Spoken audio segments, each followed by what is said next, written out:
Bien, entonces estamos en la sesión de hoy, miércoles 17 de marzo de 2021. Vamos a dar inicio a esta sesión. Voy a compartir pantalla. Vamos a hacer una introducción revisando a modo de introducción un video que tiene que ver con este nuevo tema, que sería el tema número 2, ¿no? La gestión de procesos. Entonces voy a compartir pantalla y vamos a vamos a activar el video, que no es un video digamos extenso. Bien, me van a ir confirmando si pueden observar. A ver, veamos. O es que vamos a tener que volver a compartirlo. A ver, me parece que no. Vamos a volver a compartirlo.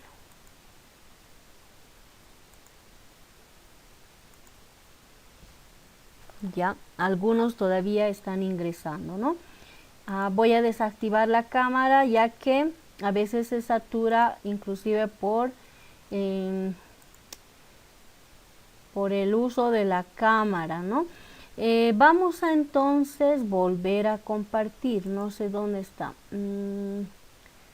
Ya, por favor, les pediría de que no puedan. A ver, veamos. Por favor, si alguien está compartiendo pantalla, les pediría de que no utilicen las opciones que tenemos disponibles, por favor.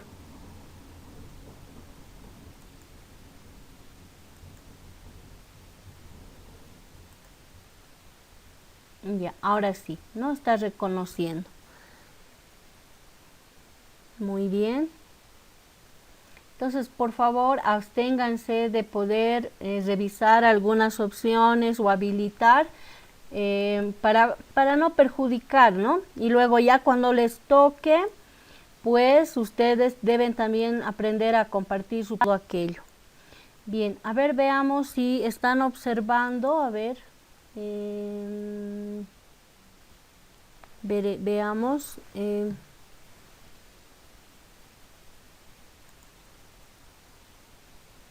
A ver, un momentito, voy a dejar de grabar, ya que entonces continuar. Vamos a ver si hemos activado y vamos a activar la presentación. Bien, en este tema entonces lo que vamos a enfocar son los procesos y los subprocesos, ¿no?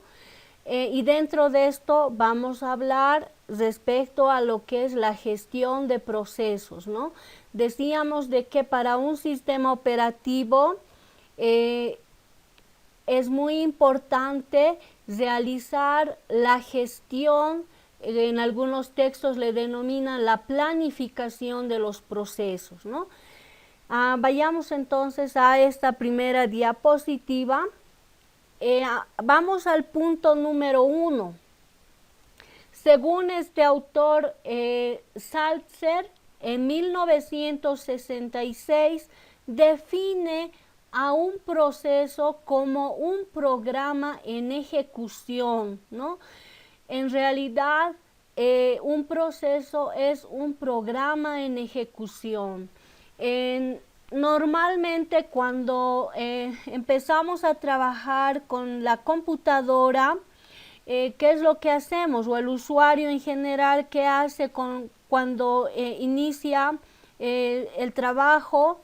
Tal vez el trabajo habitual que debe hacer.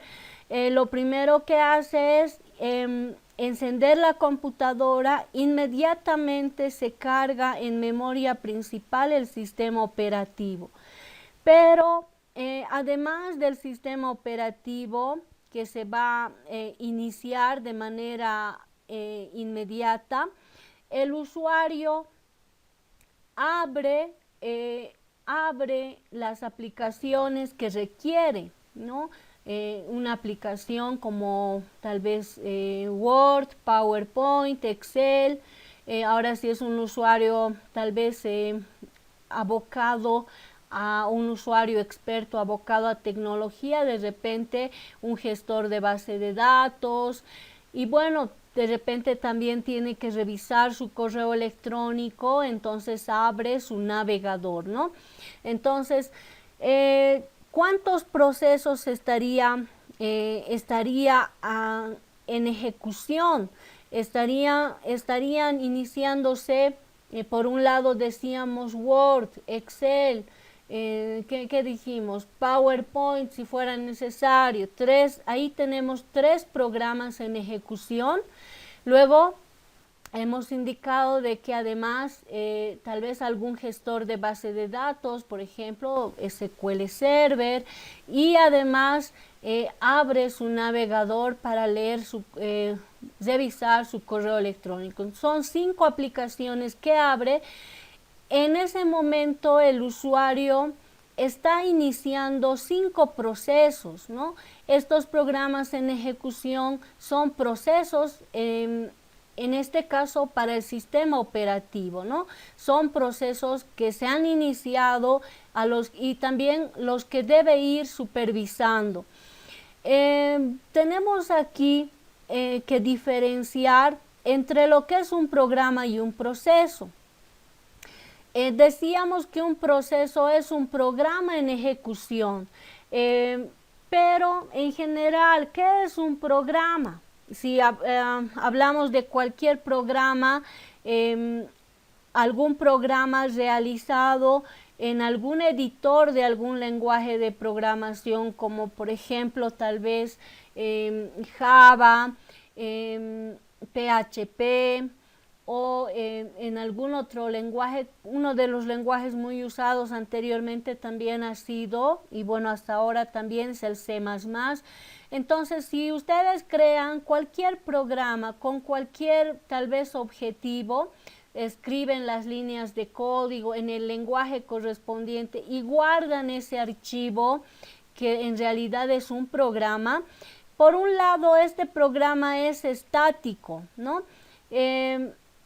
¿Qué otra característica tendría? De que no tiene un contador de programa, y este programa existe desde que se va a editar, existe hasta que se lo borra, ¿no? Por completo.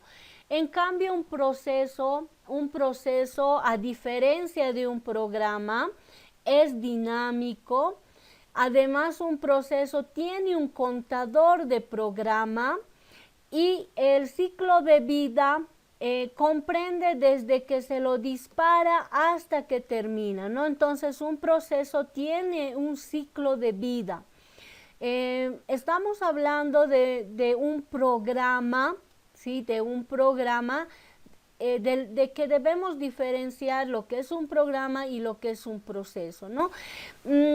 Todos los programas en ejecución, ya sea que fuera cualquiera de las aplicaciones que hemos mencionado que puede utilizar un usuario en un determinado momento, pero también estos programas, pero también además de estas aplicaciones, puede ser que si el usuario es un usuario experto que sabe programar, puede ser que desee ejecutar su programa escrito en algún lenguaje de programación. También este vendría a ser un proceso que tiene que controlar el sistema operativo, ¿no? Vayamos entonces a la siguiente diapositiva. Todas las computadoras modernas que en este caso que tenemos en la actualidad, pueden realizar, depende mucho qué capacidad tiene en cuanto a memoria, en cuanto a disco duro, qué velocidad tiene, ¿no es cierto? Y además las características en realidad del hardware de este computador. Pero todas las computadoras que hoy en día utilizamos, y si son, digamos, son computadoras modernas, actuales, pueden realizar varias cosas al mismo tiempo, ¿no? Ahora los sistemas operativos nos permiten abrir varias ventanas donde ejecutamos diferentes aplicaciones.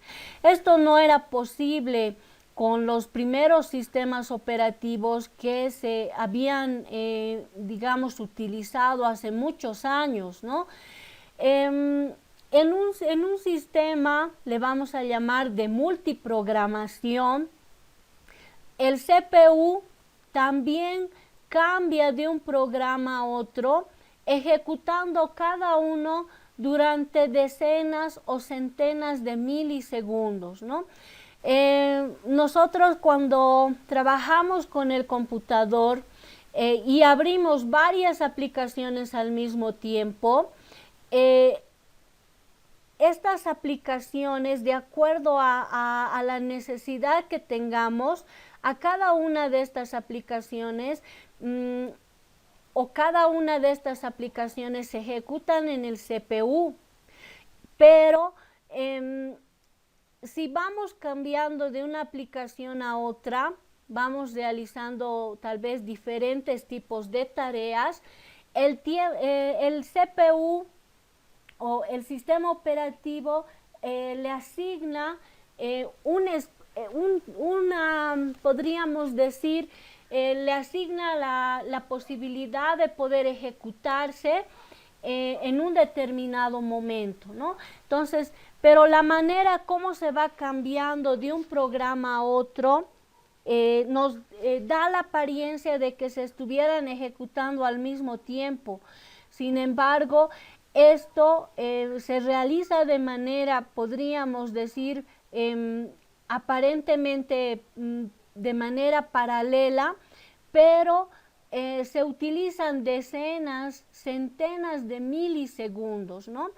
En un solo procesador se están ejecutando varios procesos, ¿no? Y a cada proceso se le asigna un espacio de tiempo en el CPU.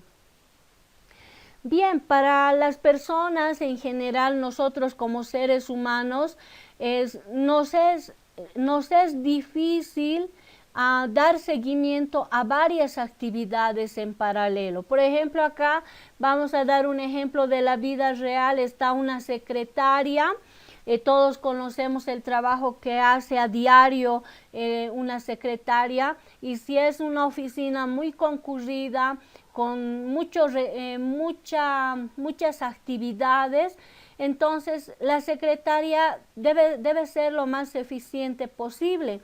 ¿Qué es lo que va a hacer? De repente está trabajando con su computador, está atendiendo al público, suena el teléfono y debe atender el teléfono, etcétera. Va realizando, tratando de dar un tiempo para poder realizar cada una de estas tareas que le corresponden de acuerdo a la función que cumple en una oficina.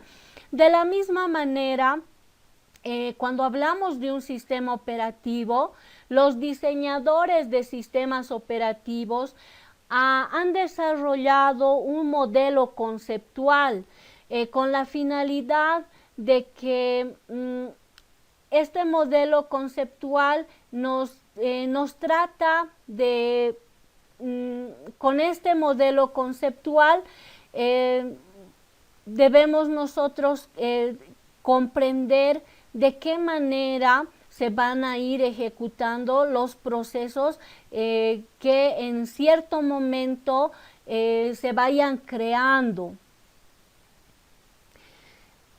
Además, todo el software ejecutable de la computadora, a veces, en este caso, dentro de lo que es el software ejecutable de la computadora, incluye el sistema operativo, y el sistema operativo debe organizar varios procesos secuenciales. En lo conceptual, cada proceso tendrá su propia CPU virtual, si lo queremos llamar así, ¿no? Cada proceso requiere ejecutarse. Entonces, podríamos indicar de que se asigna una CPU virtual a cada proceso para que se pueda ejecutar. En la realidad, en la realidad lo que pasa es que el CPU cambia de forma continua de un proceso a otro, ¿no? De lo que se trata es de aprovechar en lo posible el tiempo de uso del CPU, que no quede ocioso, sino que pueda optimizarse el tiempo, en este caso, el tiempo disponible del CPU. Vamos a ir a esta siguiente presentación. Si ustedes observan este ejemplo, se están mostrando 4 procesos, ¿no? El proceso A, el proceso B, el proceso C y el proceso D, ¿no? Entonces, estos 4 procesos, ¿sí?, se van a ejecutar en un solo procesador, en un solo CPU. Y aquí tenemos un ejemplo de multiprogramación de 4 programas. ¿Qué significa esto? Que se va a dar un tiempo para que estos procesos se puedan ejecutar. En la figura tenemos de que se va a ejecutar primeramente el proceso A, luego el proceso B, luego el proceso C y así sucesivamente, ¿no? A ese cambio de un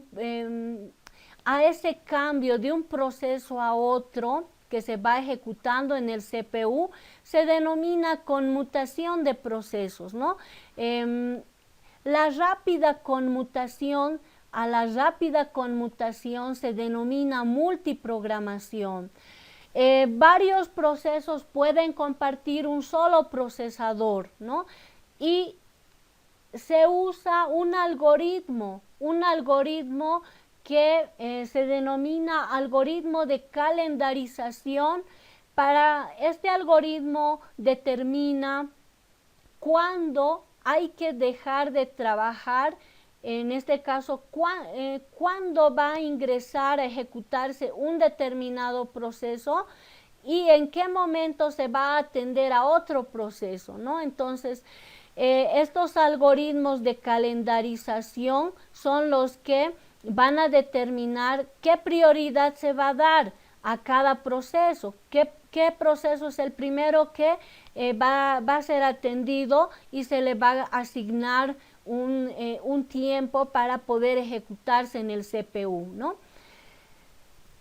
Bien, los sistemas operativos podemos indicar de que son altamente sofisticados.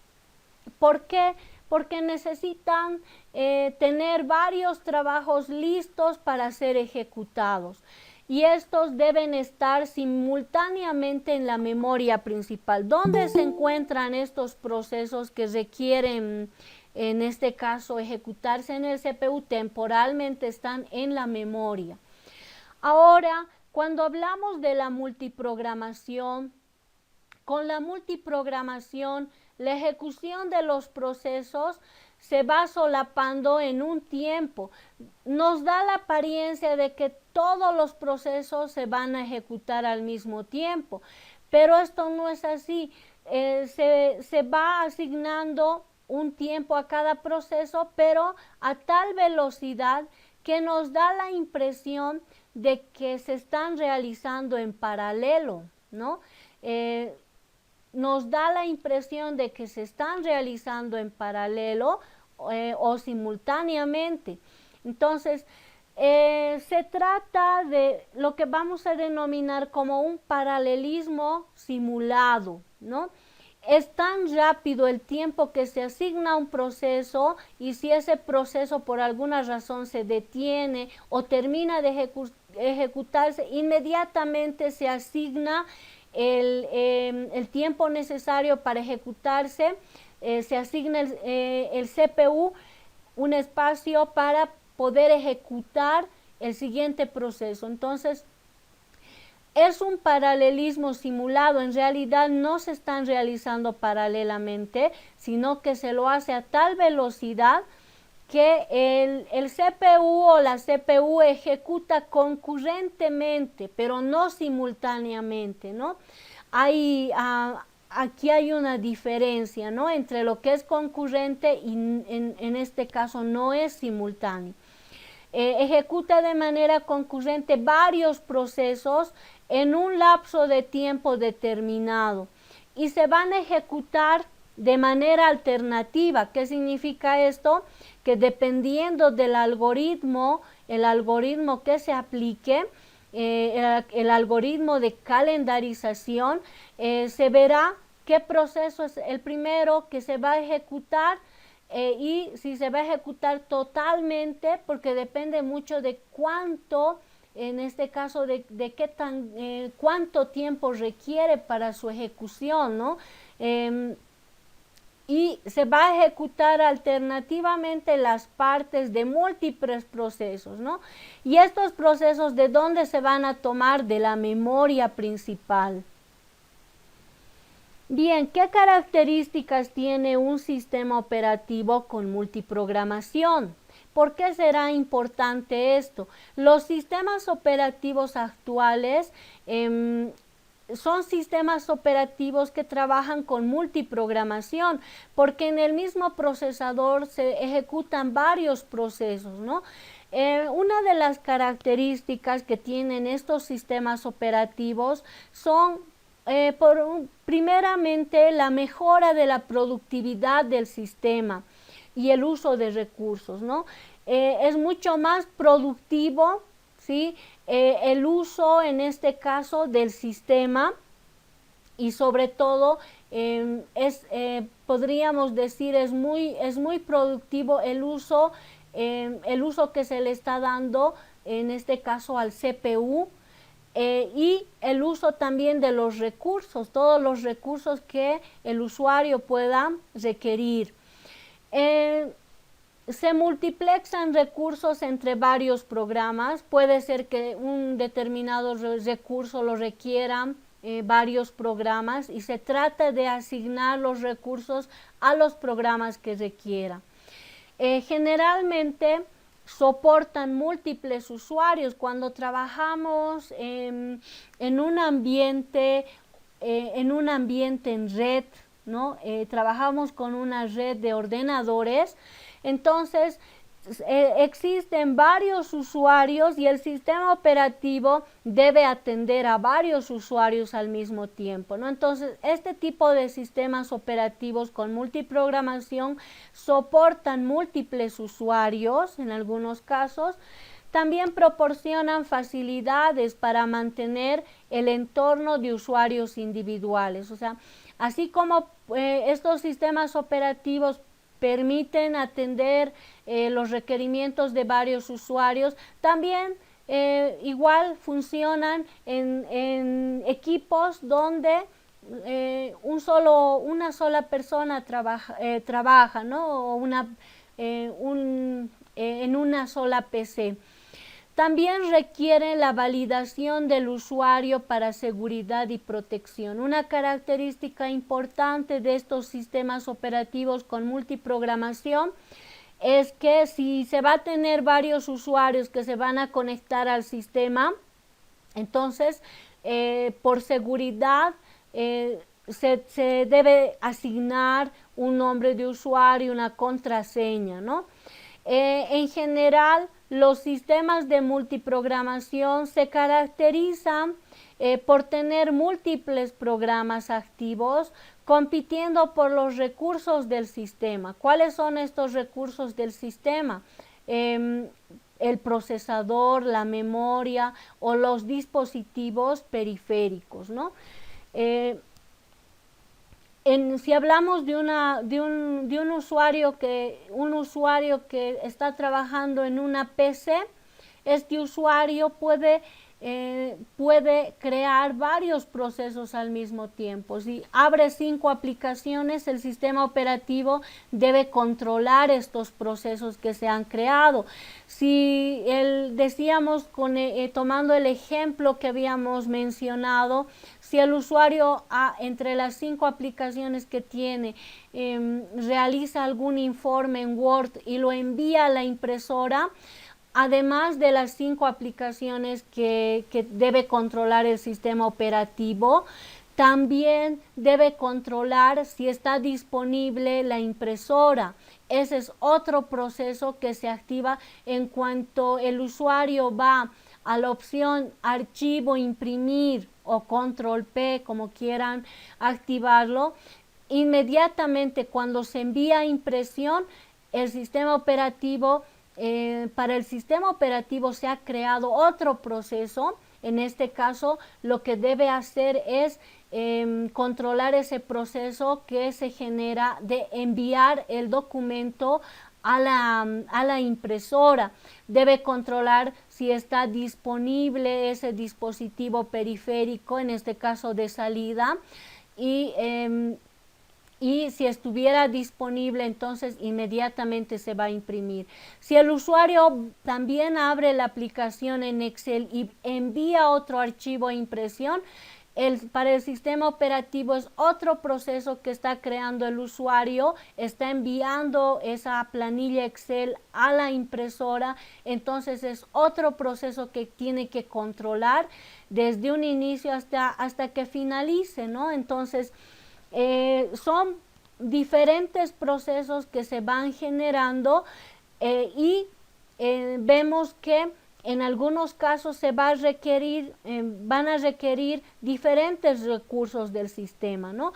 Como por ejemplo el procesador, la memoria, los dispositivos periféricos. Bien, además vamos a indicar de que aquí hay una jerarquía, decíamos, ¿no? Hay una jerarquía. Tenemos por un lado de que el usuario interactúa con las aplicaciones, ¿no? ¿Qué tipo de aplicaciones? Aquí solamente están algunas. Algunas aplicaciones, en este caso un procesador de texto, un graficador, ¿no? O una planilla, una hoja de cálculo, algunas aplicaciones que trabajan con comunicaciones, con bases de datos, juegos, etcétera. Estas aplicaciones, el usuario interactúa con aplicaciones y esas aplicaciones están en este nivel. Ahora, es muy importante, decíamos, el software de base o el software de sistemas. Cuando nosotros hablamos de software de base, nosotros lo primero que hacemos es pensar en el sistema operativo y eso es correcto, ¿no? Está aquí el sistema operativo, pero también existen otros softwares que son del sistema, ¿no? ¿Cuáles son estos softwares del sistema o softwares de base? Tenemos, por ejemplo, los ensambladores, depuradores, compiladores, ¿qué más? Las herramientas de administración de archivos, utilitarios, todos estos también son considerados como software de sistema, ¿no? En el siguiente nivel tenemos ya lo que vendría a ser el hardware. Para interactuar con el hardware del computador, se lo hace a través de lo que es el software de base y en este caso en particular hablamos del sistema operativo, que es el que nos permite interactuar con el hardware, ¿no? Así también como los otros softwares que son considerados del sistema, ¿no? Es muy importante recordar esta jerarquía. Bien, vamos a continuar entonces también mencionando algo más respecto a lo que es un proceso. En este gráfico ustedes tienen un círculo. Este círculo representa lo que vendría a ser un proceso, ¿no? Un proceso.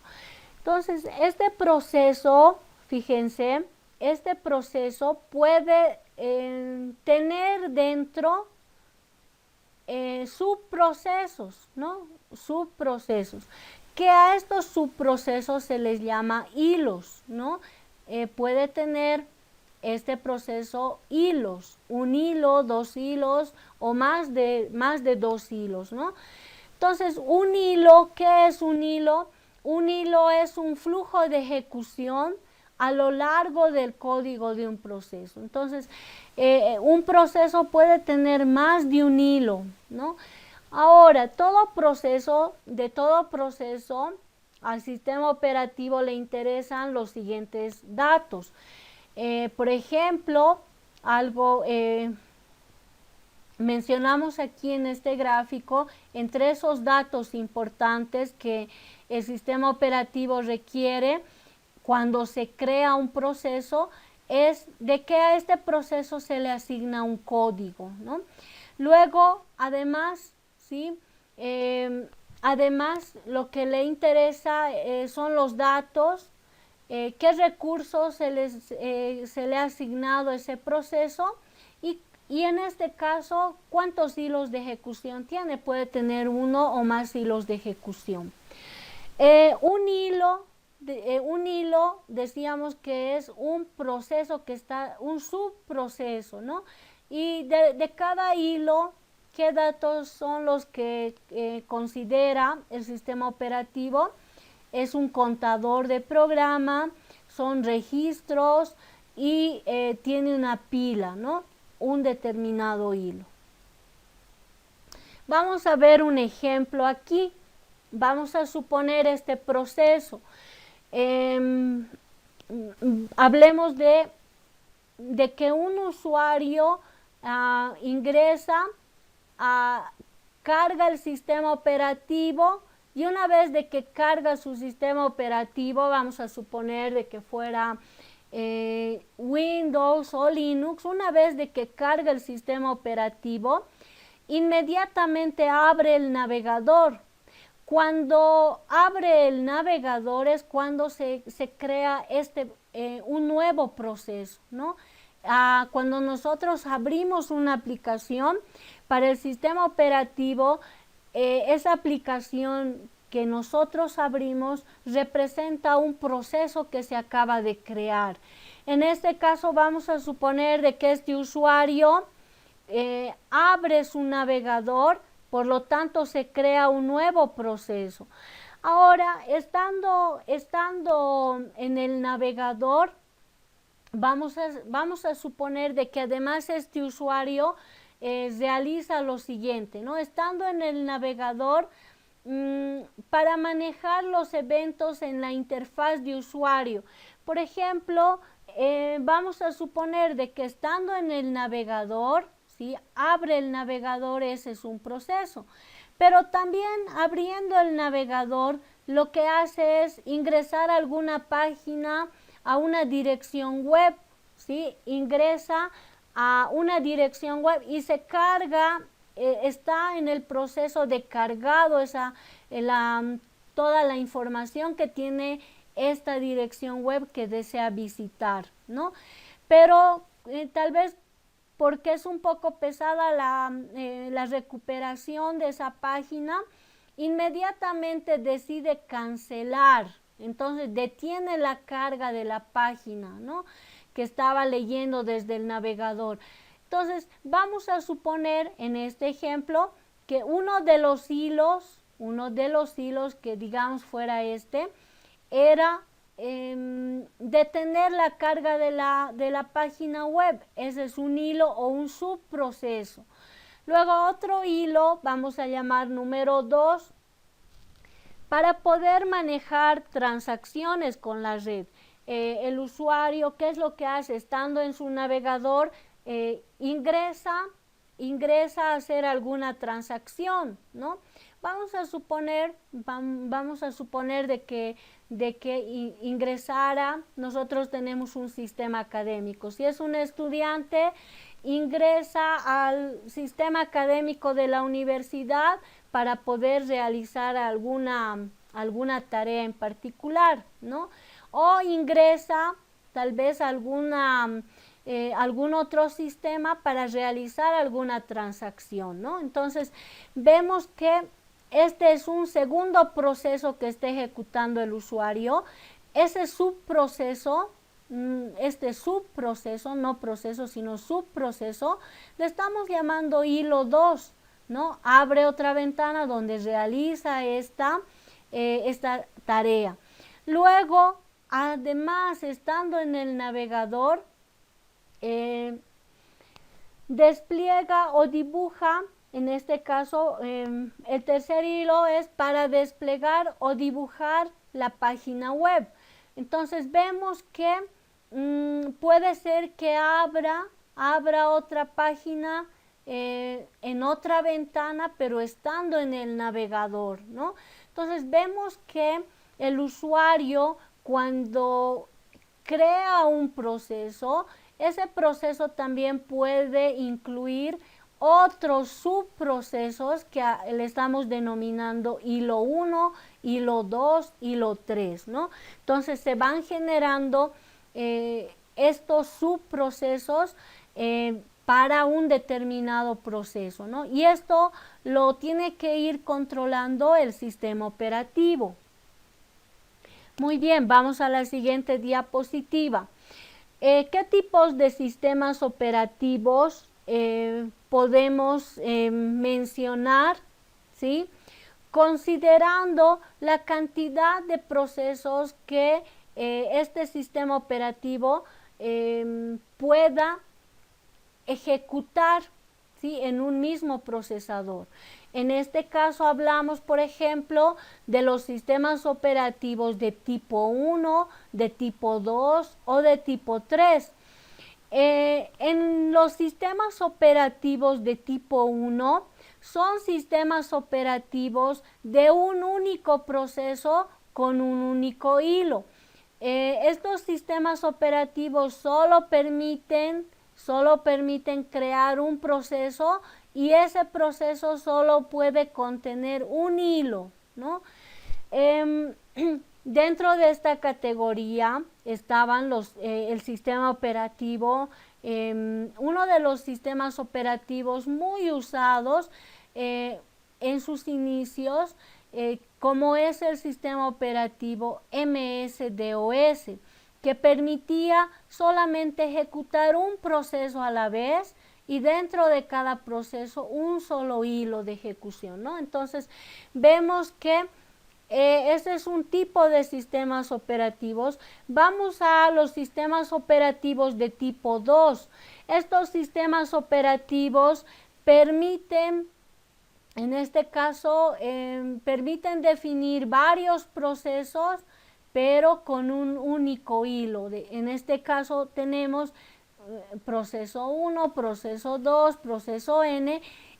Nos permite, en este caso, definir varios procesos, pero solamente cada proceso debe tener un hilo, en este caso, de ejecución. En el siguiente tipo, que sería el tipo 3 de sistemas operativos, tenemos a los sistemas operativos donde se pueden crear varios procesos o múltiples procesos con varios hilos. ¿Qué significa esto? Son sistemas operativos donde se pueden crear varios procesos y dentro de cada proceso varios hilos, ¿no? Y aquí hablamos de los sistemas operativos ya más actuales, que nos permiten, en este caso, realizar que nos permiten el manejo o la creación de múltiples procesos con varios hilos, ¿no? Entonces corresponden al tipo 3. Bien, entonces hasta aquí habríamos definido lo que es un proceso y además cómo se clasifican los sistemas operativos de acuerdo al número de procesos que pueden crearse. Vamos entonces a ver una de las operaciones muy importantes que se realizan. Hablamos de lo que es la creación de un proceso, ¿no? Cuando se crea un proceso, ¿sí? ¿O de qué manera se crea un proceso? Esa sería la pregunta, ¿no? ¿De qué manera se crean los procesos? Entonces, esto es algo muy importante, ¿no? ¿De qué manera se crean? Vamos al primer punto. Cuando nosotros inicializamos el sistema, ¿sí?, es cuando nosotros empezamos a crear procesos, ¿no?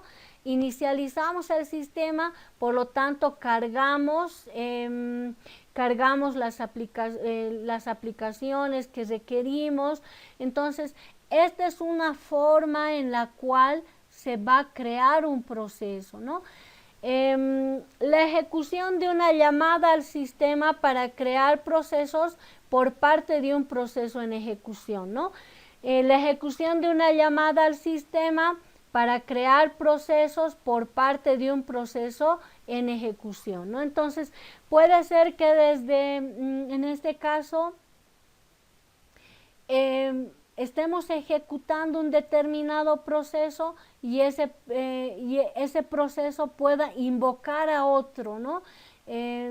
A otro proceso. Entonces, de esa manera se estaría creando un nuevo proceso, ¿no? En el tercer caso hablamos de que un usuario realiza una solicitud para crear un determinado proceso. También el usuario puede hacer una solicitud y esto va a dar lugar a la creación de un proceso. O la otra forma sería de que se inicie un trabajo por lotes, ¿no? Hace mucho tiempo eran muy usados los archivos por lotes, donde se tenía definido con un nombre de archivo varios comandos que requeríamos ejecutarlos uno a continuación de otro, ¿no? Entonces, para realizar diferentes tareas. Entonces, vemos que un proceso puede ser creado de diferentes maneras, ¿no? Ya sea que fuera por inicialización del sistema o porque un determinado proceso que se esté ejecutando haga la llamada por ejemplo, a un otro proceso para poder ejecutarlo, ¿no? O que el mismo usuario pueda crear un determinado proceso, ¿no? Entonces hay varias formas. Decíamos que nosotros como usuarios, cuando en un determinado momento requerimos utilizar la computadora, al encender la computadora, inmediatamente lo primero que sucede es que se carga el sistema operativo a la memoria principal y a partir de esto nosotros vamos abriendo otras aplicaciones. O sea, nosotros vamos creando nuevos procesos al abrir estas aplicaciones, o cuando enviamos a impresión estamos volviendo a crear otro proceso, ¿no? Que el sistema operativo debe controlar. O puede ser que ejecutemos en algún lenguaje de programación, ejecutemos un determinado, se ejecute algún programa y a través de este programa hagamos la llamada a otro programa que debe ejecutarse. Entonces vemos ahí de que mediante ese programa se está creando un nuevo proceso también al hacer una llamada. Entonces vemos que hay estas 4 formas en las cuales puede crearse un proceso. Bien, ¿qué otro detalle más? Decíamos que cuando se arranca un sistema operativo, por lo regular, se van creando varios procesos, decíamos, y algunos son de primer plano, algunos procesos se van a ejecutar en primer plano, es decir, que estos procesos son procesos que interactúan con usuarios y trabajan para ellos, ¿no?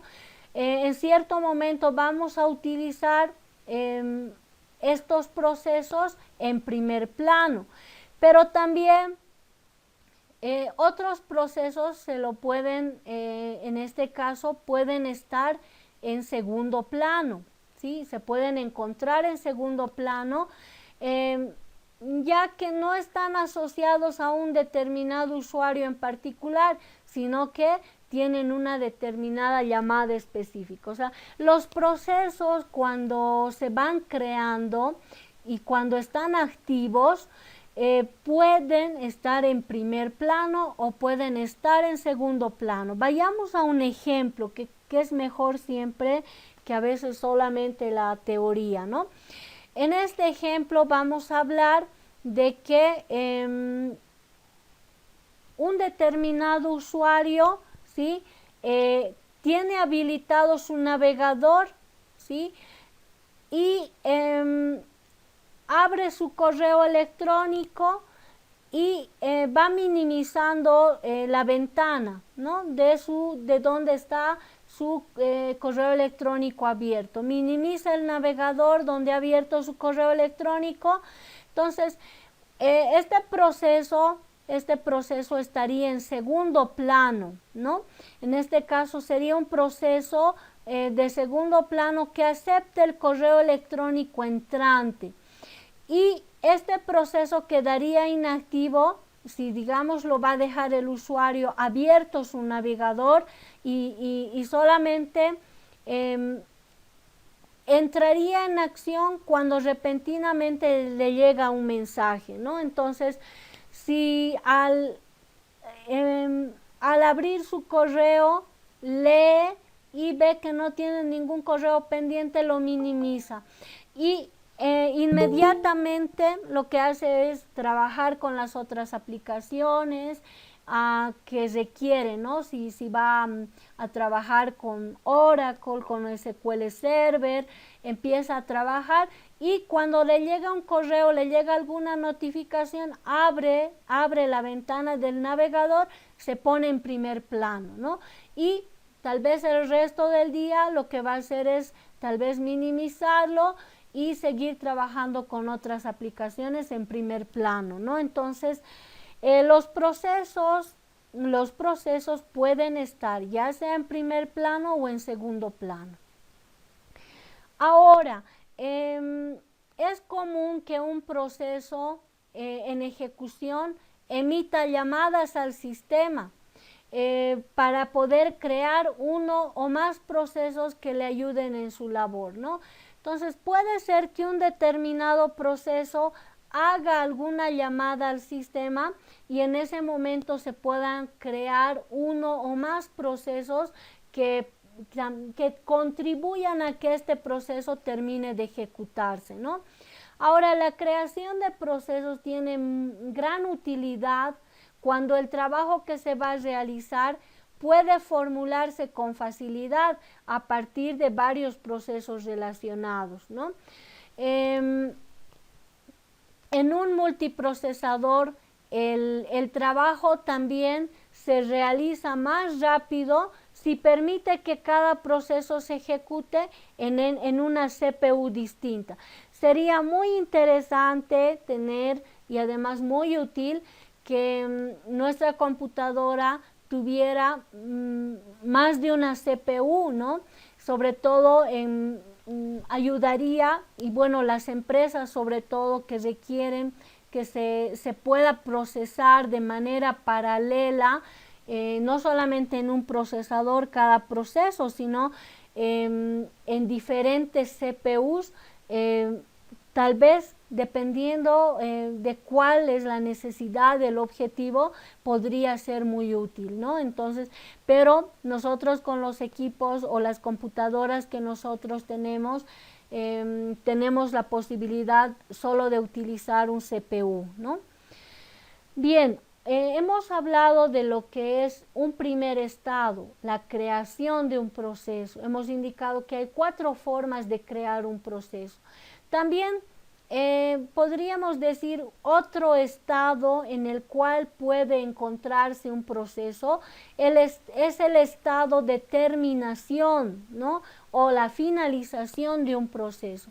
Para la terminación de un proceso, ¿de qué maneras podemos terminar un proceso? Esta ventana de aquí que se encuentra a la derecha debe ser muy familiar a cada uno de ustedes. ¿Alguna vez han tenido la necesidad de poder ver el administrador de tareas de Windows, por ejemplo, ¿no? En este administrador de tareas tenemos debajo del menú principal tenemos algunas pestañas, entre estas, por ejemplo, aplicaciones, procesos, rendimiento, etcétera. En esta opción procesos es donde vemos qué procesos se están ejecutando.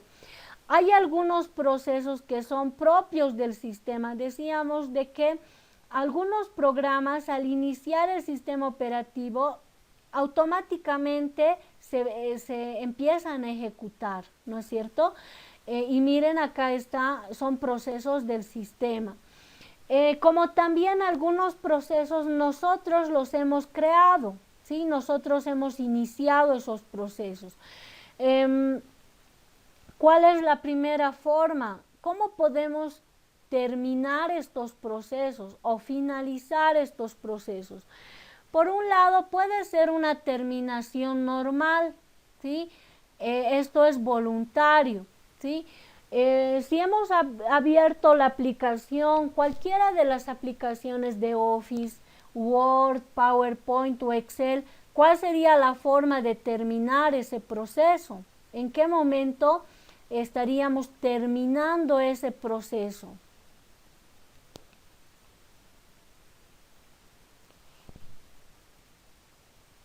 Cuando cerramos, ¿no es cierto? Cuando cerramos la aplicación de manera normal. Todas las ventanas en Windows tienen en la parte superior, en la esquina superior derecha, este icono que tiene la forma de una X, que cuando presionamos sobre esta opción cerramos esa ventana, o nos vamos a archivo y cerrar. Lo mismo si en Word hemos terminado de realizar el informe, entonces cerramos la ventana de Word para dejar, en este caso, de trabajar con esa aplicación. Esa sería una terminación normal. Estamos terminando de manera normal ese proceso. Otra forma de terminar un proceso sería la terminación por error, ¿sí?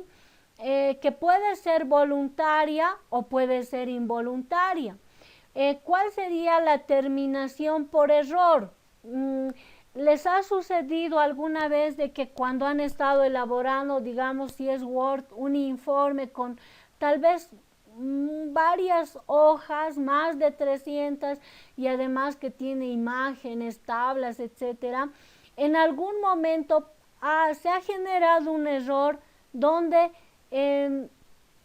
al generarse ese error han tenido que cerrar la aplicación para volver a recuperar el archivo, por ejemplo, ¿no?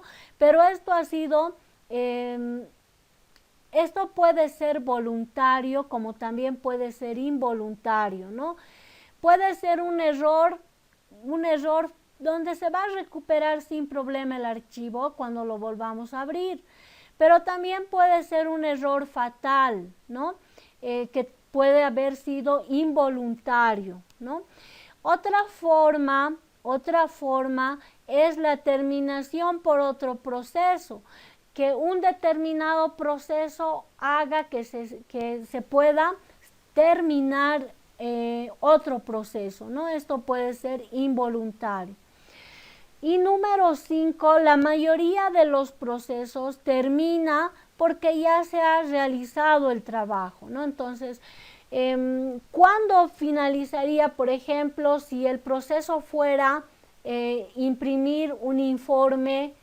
El sistema operativo, ¿cuándo va a dar por terminado ese proceso de impresión? Cuando termine de imprimirse la última hoja, entonces ya se liberaría ese recurso, y cuando otro proceso requiera enviar un documento de impresión, ya estará disponible la siguiente vez. Entonces, eso depende mucho de qué proceso es. Puede tener cualquiera de estas formas de terminación, ya sea desde la normal, voluntaria, hasta una terminación involuntaria, ¿no? Entonces vemos que este es otro estado que puede tener un proceso: el estado creado, el estado terminado. Vayamos a la siguiente diapositiva. Tenemos además, una vez de que se crea un proceso o se termina un proceso es dinámico, decíamos. A medida que se ejecuta va cambiando de estado, ¿no? un determinado proceso que se ha iniciado no va a quedarse estático, porque va a ir cambiando de estado. Y cada proceso mínimamente puede estar, ¿en qué estados puede estar este proceso? Vamos a mencionar 3. Puede estar en estado ejecutándose, puede estar en estado bloqueado o puede estar en estado listo, ¿no? Ejecutándose, su denominación es running, bloqueado, blocked, y estado listo, ready, ¿no? Entonces vemos que un proceso es dinámico y puede pasar de un estado a otro. Eso es algo que no debemos olvidar. Bien, vamos al siguiente. Ahora, cuando se encuentra en el estado ejecutándose, bloqueado o listo. Primero, está en el estado ejecutándose o running cuando un proceso, ¿sí?, se está ejecutando en la CPU. En ese momento se está ejecutando en la CPU. A este estado se llama ejecutándose. Ahora, cuando un proceso se encuentra en el estado bloqueado, blocked, el proceso está esperando que ocurra un evento. La finalización de por ejemplo, puede ser que espere la finalización de una operación de entrada-salida. Este estado bloqueado significa de que está en espera, ¿no? Está en espera de que suceda un evento. Ahora tenemos otro estado en el cual puede encontrarse un otro estado en el que puede encontrarse un proceso. El estado listo o ready, cuando un proceso que no está asignado a la CPU, pero que está listo para ejecutar, ¿no? Entonces, el estado listo significa de que es un determinado proceso, o a un determinado proceso no se le ha asignado la CPU, pero está listo para ejecutarse. A ver, vayamos aquí en el a ver estos estados. Y este esquema se denomina diagrama de transición de estados de Multics, según estos autores que se mencionan, Vysotsky, Corbató y Graham, ¿no? En 1965 especifican este esquema que muestra cómo se van a relacionar estos procesos. A ver, vayamos a ver. Hemos indicado de que todo proceso puede tener un inicio y puede tener un fin. A eso le hemos llamado, un proceso puede ser creado o puede ser terminado, ¿no es cierto? Entonces, cuando un determinado proceso, un nuevo proceso se crea, pasa a un estado. ¿Cuál es ese estado? El estado listo, ¿no? Pasa al estado listo y después de este estado, ¿cuál es el siguiente estado que puede tener?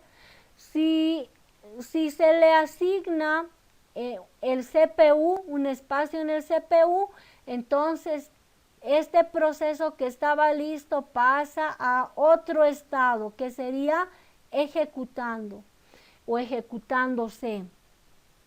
Si ha terminado de ejecutarse completamente, entonces finaliza, ¿sí? Pero si este proceso que estaba en el estado listo pasa a ejecutarse, puede ser que por alguna razón, por algún evento que ocurra, puede ser que no termine de ejecutarse, por lo tanto, pasa a un estado que se llama en espera, ¿sí? En espera. Y como todavía no ha finalizado, está en espera. Cuando nuevamente este proceso, se le vuelva a asignar, ¿sí? Como está en espera o bloqueado, lo que va a hacer es ir al estado, por favor, aquí hay una flecha también que sale de acá a acá. Estando en el estado en espera, pasa al estado listo. Y del estado listo pasa al estado en ejecución, ¿no? Esa es la relación que existe entre estos estados. A ver, en este siguiente gráfico espero que se pueda entender, ¿no? Aquí tenemos los estados que puede tener un proceso. ¿Cuáles son los estados? Vamos a ir, miren, está aquí en ejecución, luego en ejecución, bloqueado y listo. Vamos a seguir las flechas. Un determinado proceso estaba en ejecución. ¿Y qué pasa? Vamos a leer qué sucede en 1. El proceso se bloquea para esperar una entrada. Entonces se estaba ejecutando un proceso y como surge una entrada, dice, una entrada de datos, por ejemplo, o se está activando un dispositivo de entrada de datos. Entonces, ¿qué pasa? Pasa a un estado bloqueado, ¿sí? Pasa de estar en ejecución, pasa a este estado bloqueado. Luego, como está bloqueado, vamos aquí al 2, el calendarizador escoge otro proceso. Como este proceso ahora está bloqueado, ¿qué es lo que pasa? El calendarizador escoge a otro proceso. ¿Qué proceso escoge? Vamos a suponer un segundo proceso. Como escoge un segundo proceso, ese proceso tiene que estar listo, en el estado listo. Como está listo, va al siguiente estado que le toca, vendría a ser en ejecución, se ejecuta.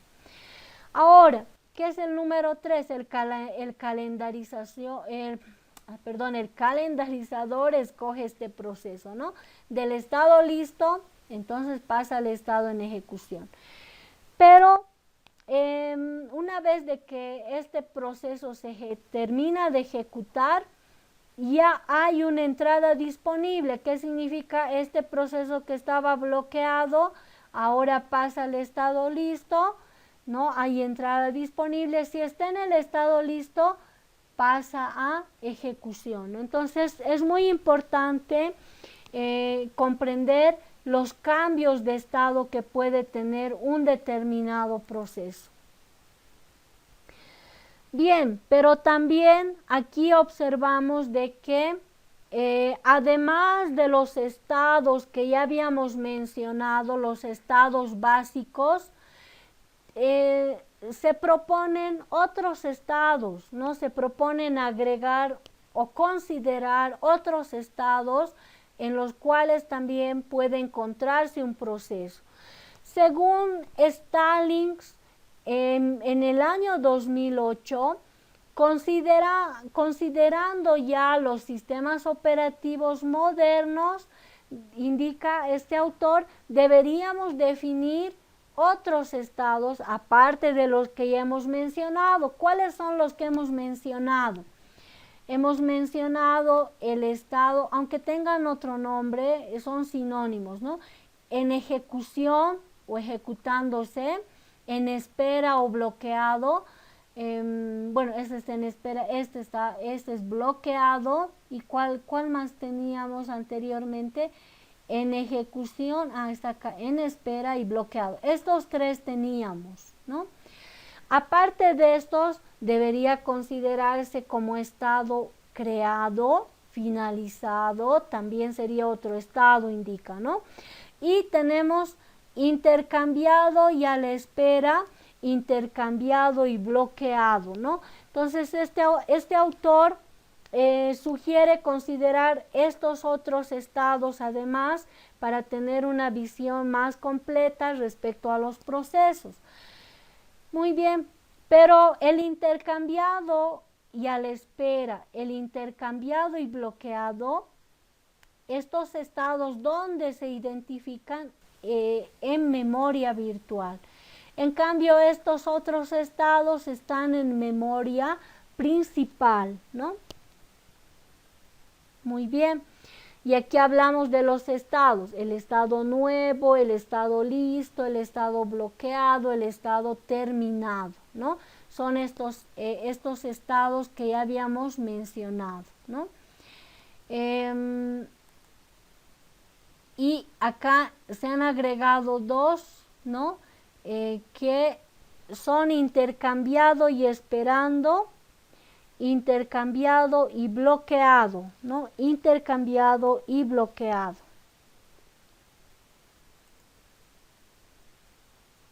Bien, quiero saber si estamos atendiendo hasta aquí.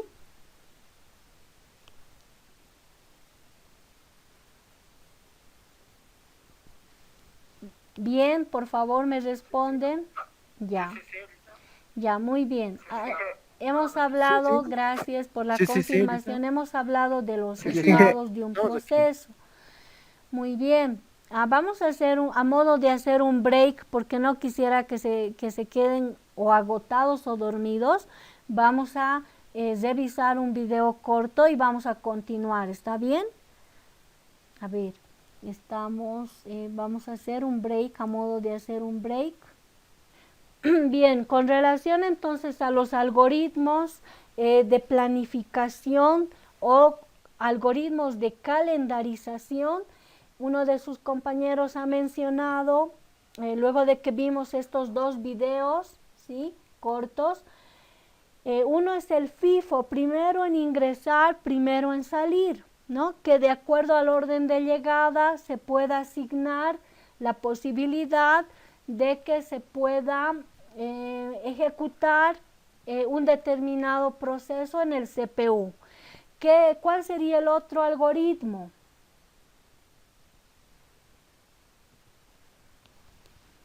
A ver, Lenny, FCFS, FCFS, ¿seguro? ¿Qué significa FCFS?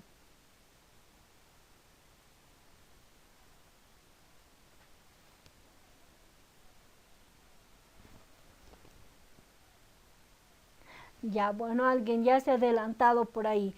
A ver, veamos, entre estos algoritmos se han mencionado a 4. Uno ha sido el FIFO, el otro el SJF. Primero el trabajo más corto, ¿sí? Primero el trabajo más corto, ¿ya? Luego, ¿cuál era el siguiente? SRTF, pero aquí no recuerdo qué le da otra denominación. Es el tiempo restante más corto primero, ¿no es cierto? Y el último, que alguien ya se ha adelantado en el chat y menciona que es el más adecuado, que de alguna manera es el más eficiente, que sería el round robin, que en realidad es una cola circular y se da un quantum de tiempo a todos los procesos, ¿no? Si en ese tiempo, en ese lapso de tiempo o quantum se termina de ejecutar, entonces terminaría el proceso. Pero si una parte del proceso se estuviera ejecutando, espera el proceso a que se ejecuten, que se dé un tiempo también a los demás procesos y luego cuando le toque el turno correspondiente termina de ejecutarse. Pero si todavía faltara, entonces debe continuar esperando. Pero es más democrático, es más eficiente además, ¿no? Eso es lo que hemos podido observar. Muy bien, vamos a retomar entonces a modo de hacer un break, hemos hecho un alto. Vamos a continuar este siguiente punto. Hemos terminado de poder ver lo que son los estados de un proceso. Vamos a ingresar a esta siguiente diapositiva.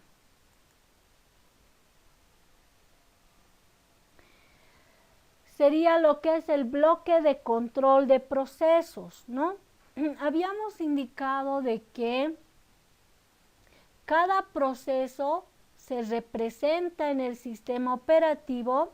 Cuando se crean los procesos en el sistema operativo, el sistema operativo registra ciertos datos, en este caso importantes, pero estos datos los guarda en una estructura de datos, ¿no? En este caso, esta estructura de datos se denomina bloque de control de procesos, ¿no? Ahí tienen, o su denominación en inglés es Process Control Block, ¿no? PCB.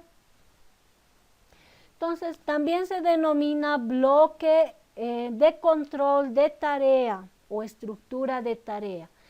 Entonces, para cada proceso que se va creando, el sistema operativo almacena datos de cada proceso creado.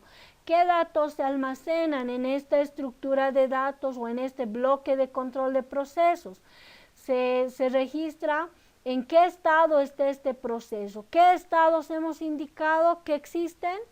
Una vez de que se crea el proceso, puede estar en estado listo, puede estar en estado en ejecución o bloqueado. Entonces el sistema operativo toma nota de cuál es el estado en el que está ese proceso en determinado momento, porque seguro esto se va a ir actualizando, a que conforme a cómo va cambiando, ¿no?, el estado de cada proceso. Luego, otro dato importante es el contador del programa. Tiene un contador, luego un registro del CPU, información sobre la planificación del CPU, información de la gestión de memoria, información contable, información del estado de entrada o de salida, ¿no? Son estos datos que se almacenan en el bloque de control de procesos. Bien, ahora vayamos al siguiente punto. Para la implementación de procesos, para poder implementar un modelo de procesos en un sistema operativo, se crea una tabla de procesos o un arreglo con una entrada por procesos. A ver, vamos a ver cómo se hace esto, ¿no? Bueno, estamos indicando de que para poder un sistema operativo, cuando implementa esta estructura de datos, lo hace, ¿sí? Lo hace mediante arreglos, ¿sí?, para poder controlar qué proceso está, en este caso, en qué estado está cada proceso, y dar alguna prioridad para poder ejecutarse, ¿no?, estos procesos. Ahora vamos a lo que son los hilos, ¿no?, o los subprocesos. Habíamos indicado de que un subproceso es una secuencia de tareas que están encadenadas, que son muy pequeñas y que pueden ser ejecutadas por un sistema operativo. Los subprocesos también se denominan hilos, ¿no?, que viene de su denominación en inglés. Y también, ¿qué otros nombres recibe? Se le denomina hebra, se le denomina proceso ligero o subproceso, ¿no? Estamos hablando de que son sinónimos. Ya habíamos mencionado de que un determinado proceso puede tener un solo hilo, ¿sí?, un solo hilo, o puede tener varios hilos, eso decíamos, ¿no es cierto? Puede tener varios hilos. Bien, la destrucción de los hilos, ¿sí?, la destrucción de los hilos antiguos por hilos nuevos es una característica que no permite a una aplicación realizar varias tareas a la vez de manera concurrente. Los distintos hilos de ejecución comparten recursos, por ejemplo, el espacio de memoria, comparten los archivos abiertos, puede ser, o una situación de autenticación.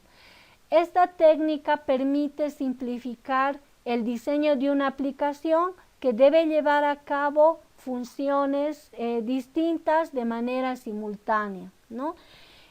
Puede ser que en este caso, si se tienen varios hilos de ejecución, estos hilos pueden compartir recursos, pueden compartir, por ejemplo, el espacio de memoria, pueden compartir determinados archivos que se encuentran abiertos en un determinado momento, u otro tipo de recursos, ¿no? Además, un hilo es simplemente una tarea, ¿no? Es una tarea que puede ser ejecutada al mismo tiempo que otra tarea. El hecho de que los hilos de ejecución de un mismo proceso compartan los recursos hace que cualquiera de los hilos pueda modificar estos recursos, ¿no? Puede ser que al compartir recursos, estos hilos hagan alguna modificación de estos recursos. Cuando un hilo modifica un dato en la memoria, los otros hilos también van a acceder a estos datos modificados de manera inmediata, ya que comparten el espacio de memoria. Bien, el proceso que sigue en ejecución mientras al menos uno de los hilos de ejecución siga activos. Decíamos, un proceso puede tener un hilo o más hilos de ejecución.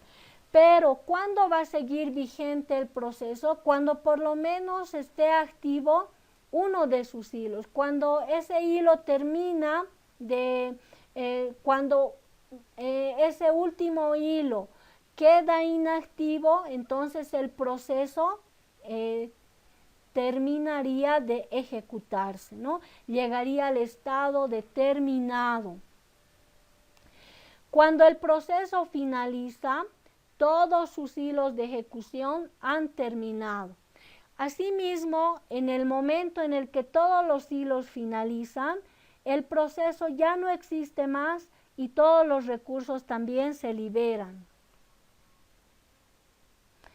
Bien, ahora vamos al siguiente punto. Después de mencionar que un proceso puede tener varios subprocesos o hilos, vamos al siguiente punto, donde esta va a ser también esto va a ser parte de lo que vendría a ser su laboratorio, el laboratorio que van a trabajar para la siguiente semana. Vamos a hablar de 3 problemas clásicos que se dan en la comunicación de procesos, ¿no? Tenemos 3 problemas clásicos: el problema de la cena de los filósofos, el problema de los lectores y escritores y el problema del barbero dormilón. Entonces, en los sistemas operativos existen una serie de problemas que se han ido estudiando, se han ido analizando, ¿no? Vemos que inclusive en Internet ya hay algoritmos que responden a estos problemas o que resuelven estos problemas, ¿no? En nuestro laboratorio número 1, lo que vamos a hacer es definir en qué consiste cada problema y cuál sería el algoritmo que resuelve el problema planteado. Nos referimos a estos 3 problemas que tenemos en la diapositiva, ¿no? El problema de la cena de los filósofos, el problema de los lectores y escritores y el problema del barbero dormilón. ¿En qué consiste el laboratorio? En describir el problema y en implementar la solución, ¿no?, dada por el algoritmo. En este caso, si lo van a hacer el algoritmo, pueden hacerlo en pseudocódigo y luego, a continuación, luego de que tengan claro el algoritmo, implementarlo en el lenguaje que sea de la preferencia de cada uno de ustedes, ¿no? Para este laboratorio lo que vamos a hacer es, lo podemos hacer máximo en grupos de 2 personas, ¿no? O hacerlo individualmente. Les voy a indicar los enunciados ya de lo que vendría a ser el laboratorio número 1. Entonces enseguida vamos a dar a conocer cuál es el laboratorio número 1, ¿no?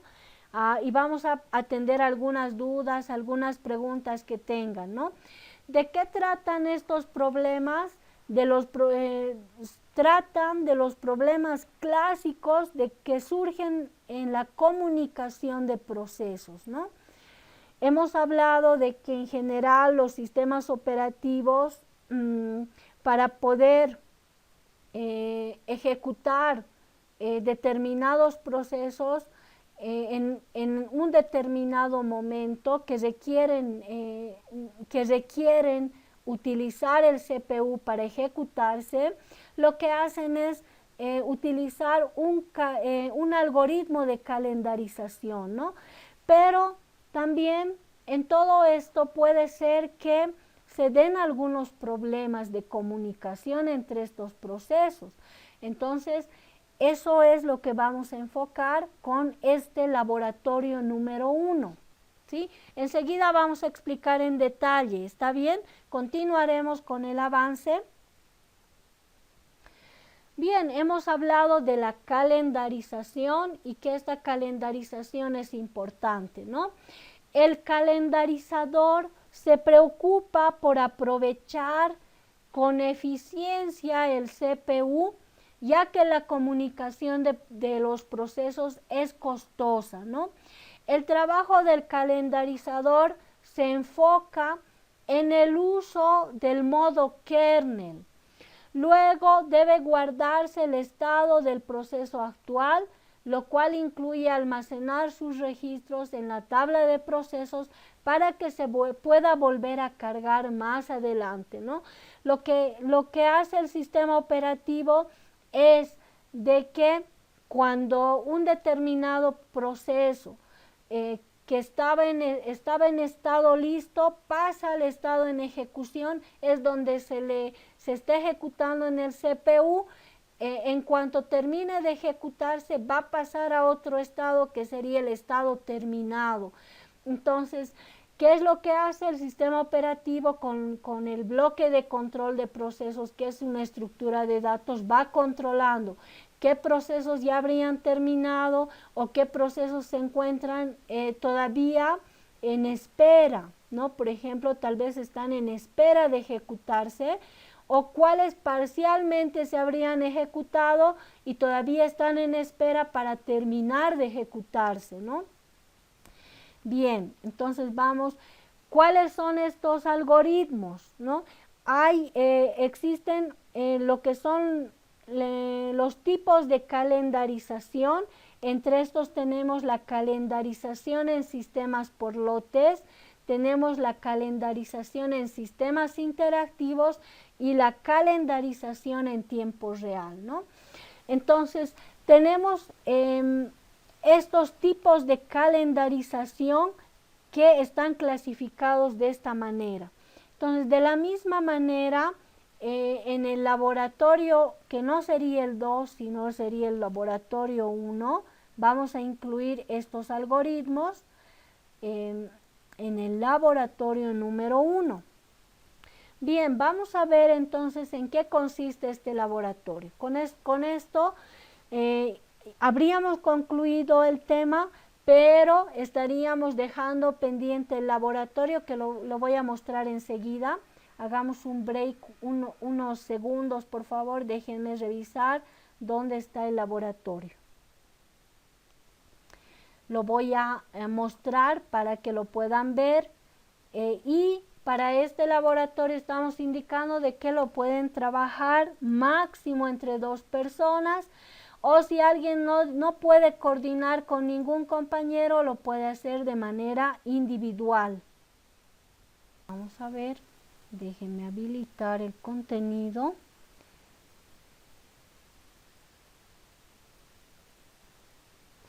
Ya, está bien.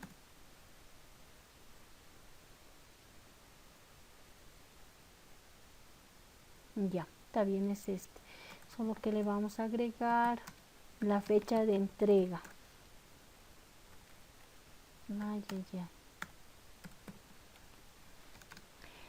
ay. Siguiente miércoles, ¿qué fecha es?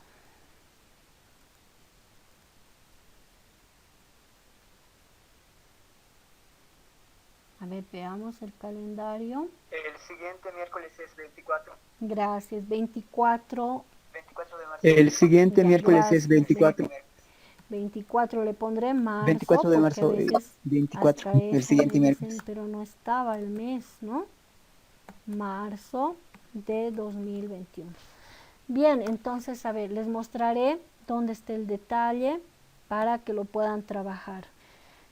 Este laboratorio entonces lo pueden hacer individualmente o lo pueden hacer con alguno de sus compañeros, ¿no? A ver, veamos, no sé por qué no lo veo. Está en qué color.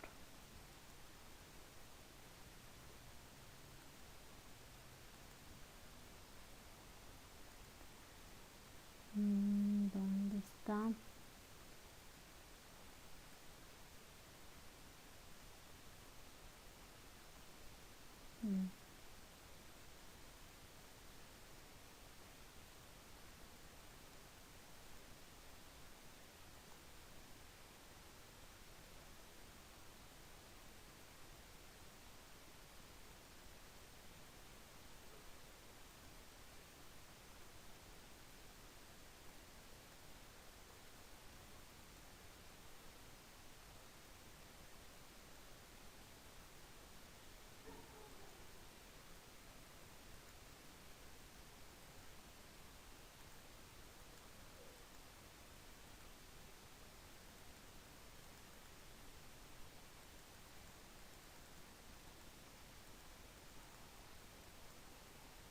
Ya, listo. Lo mostraremos entonces.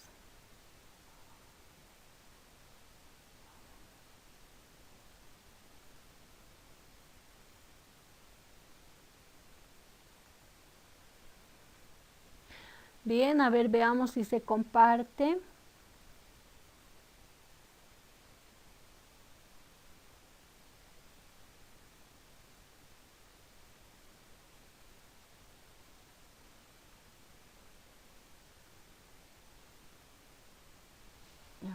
Por favor, a ver, me indican si están visualizando. Creo que ahora sí, ¿no es cierto? ¿Sí? Ya, muy bien. Este sería el laboratorio número 1. Sí, sí, sí, sí.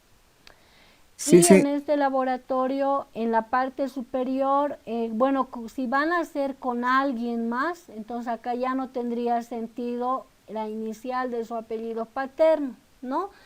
Pero si lo van a hacer individual, sí, ¿no? Si lo van a hacer en grupo, pues ya no tendría sentido esta parte. Bien, ¿qué más? Los datos, ¿no? Docente, gestión, eh, grupo, bueno, no nos sirve de mucho ahora. Sería gestión y acá la fecha de entrega, por si acaso, es el 24 de marzo, el siguiente miércoles. ¿Qué es lo que se pide? Esto no lo vamos a incluir ya que no estamos en las clases presenciales. Lo vamos a entregar mediante la plataforma, ¿no? Entonces la forma de entrega va a ser por plataforma. La forma de entrega, eso aclararemos, por plataforma virtual. Plataforma virtual Moodle, ¿no? Moodle.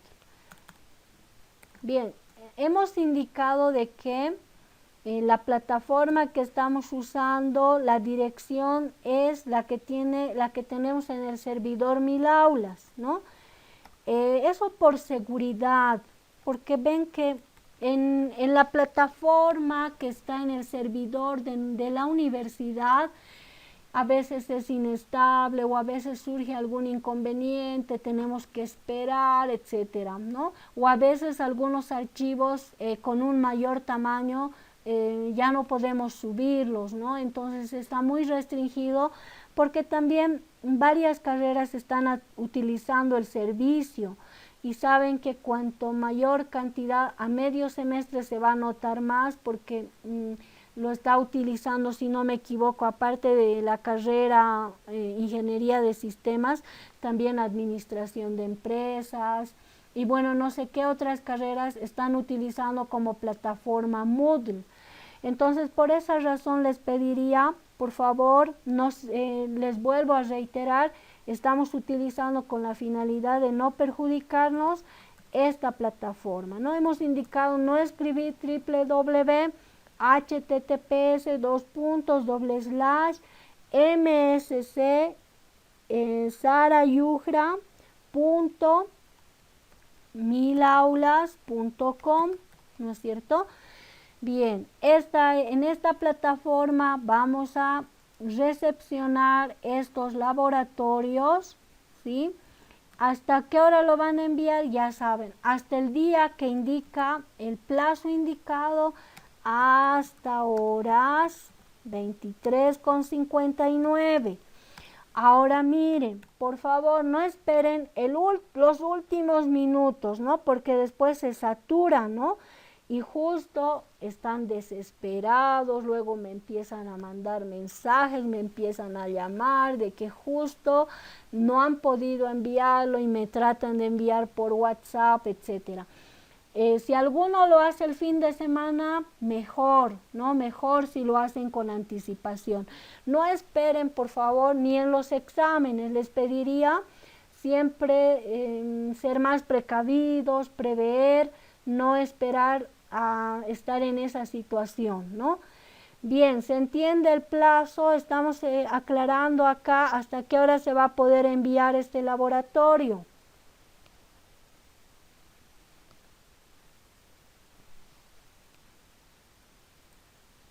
Bien, acá estamos especificando también, muy bien, gracias por responder. Bien, continuaremos. Tiene una parte teórica y tiene una parte práctica. Vamos a poner parte teórica y parte práctica. En la parte teórica se lo va a hacer de la siguiente manera. En un informe, no impreso, ¿no? En un informe en Word le pondremos. Puede ser que lo conviertan a PDF, ya depende de ustedes, ¿no? Así lo pondremos solamente en un informe adjunto a esta hoja. ¿Qué es lo que van a incluir en la parte teórica? En el contexto de los sistemas operativos, vamos a definir lo siguiente. ¿En qué consiste la comunicación de procesos? Vamos a explicar eso. ¿Cuáles son las condiciones de carrera? ¿Cuáles son las regiones críticas? ¿Y a qué se denomina exclusión mutua con espera activa? ¿Sí? Vamos a definir estos 4 puntos. ¿En qué consisten? ¿Sí? Vamos a explicar, ¿sí? Mejor si fuera algo concreto, ¿no? En un párrafo explicar en qué consisten estos puntos que tienen que ver con el trabajo. ¿Qué es comunicación de procesos? ¿A qué nos referimos cuando hablamos de comunicación de procesos? Y de la misma manera estos 4 puntos. Esto es teoría. Podemos utilizar los libros que tenemos, podemos utilizar internet, ¿no? En internet algunas páginas también o algunos libros en digital. Bien, vamos al punto 2, teoría. Seguimos en la parte teórica. Además de definir estos puntos en el contexto de los sistemas operativos, no se olviden, porque hay términos que se usan en otros ámbitos o en otros contextos, ¿no? Por ejemplo, los procesos también se utilizan en lo que es administración de empresas, por ejemplo. Ellos también hablan de procesos, pero en el contexto de un sistema operativo tienen que definir estos 4 puntos. Vamos al segundo punto. Investigar en qué consisten los 3 problemas clásicos de comunicación entre procesos. ¿Cuáles son los 3 problemas clásicos? El problema de la cena de los filósofos, primer problema. Siguiente problema, el problema de los lectores y escritores. Vamos al siguiente. El problema del barbero dormilón. 3 problemas, ¿no? Estos 3 problemas clásicos vamos a investigar. Pero ¿qué es lo que se pide que hagan acá en la teoría? Primero tienen que describir el problema, en qué consiste. Si no entendemos el problema, peor no vamos a poder resolverlo. Primero van a describir el problema, en qué consiste. Ahora aquí algunos lo hacen con figuritas, con esquemas, para que se pueda entender de qué se trata el problema. O lo hacen además del gráfico de manera en forma de texto. Entonces tienen que describir el problema, ¿sí? De manera en forma de texto o gráfico, ustedes vean, o con un esquema. En el segundo punto, A1, A2, en este caso A2, incluir la solución mediante un algoritmo, ¿sí? Implementado en algún lenguaje de programación elegido. Entonces, el algoritmo que resuelva el problema, ese algoritmo lo deben incluir aquí, ¿sí? Lo van a incluir ese algoritmo en algún lenguaje de programación. Y ese algoritmo, en este caso implementado, o ese programa en otras palabras, las líneas de código lo van a pegar aquí, ¿sí? Lo van a pegar aquí y tiene que incluir comentarios en las líneas de código de las secciones más importantes. Van a incluir comentarios, pero de las líneas o las secciones importantes, ¿no? Que requieran aclaración. Entonces, van a documentar su programa y lo van a pegar aquí, ¿sí? El algoritmo ya implementado aquí lo van a incluir en el documento. Y A3, como tercer punto, explicar cómo se aplica este problema en el contexto de los sistemas operativos, ¿no? Primero, describen el problema, ¿no? Luego, lo haremos en palabras sencillas. A veces cuando se escribe tanto, creo que no le prestan atención o se complica. Aquí, ¿qué estamos pidiendo? El algoritmo que da solución al problema, que resuelve el problema. Pero en este caso, implementar en un lenguaje de programación ese algoritmo, ¿no? De programación. Entonces, hay algoritmos en pseudocódigo, van a encontrar. Ahora, si ya lo tienen, miren, no van a inventar la pólvora. Hay varios sitios en internet donde ya proponen la codificación en Java, proponen la codificación en C++ o en otros, hasta en PHP me parece. Entonces, lo que ustedes van a hacer es ese algoritmo, pues, si lo van a reutilizar, o mejor si ustedes crean su propio algoritmo, eso sería mucho mejor. Vamos a ver de qué manera lo enfocan, ¿no?